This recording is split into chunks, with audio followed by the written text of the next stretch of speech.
কোন অভাবী মানুষ আপনার কাছে যদি হাত পাতেন, চাইতে আসেন, তিনি অসুস্থ অথবা অন্য কিছু, আপনার কাছে যদি মনে হয় এটা ফ্রড, লোকটা প্রতারণা করছে, তিনি সত্যবাদী নন, এটা যদি আপনার কাছে মনে হয়, আলামতে হাবভাবে আপনার কাছে মনে হয়, আপনি তাকে দিলেন না, এই অধিকার আপনার আছে।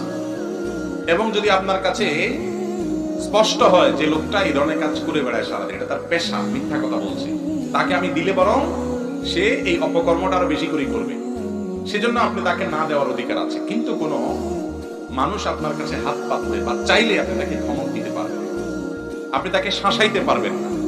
আল্লাহ তাআলা কোরআনে কারীমে বলেছেন, মুআম্মাস সাইলা ফালা তানহা। কোন মানুষ চাইলে হাত পাতলে তুমি তাকে ধমক দিবে না, দিতে না পারো, ধমক দেওয়ার অধিকার নেই। আমরা অনেকে আছি যে এই ধরনের মানুষকে আমরা ধমক দিই।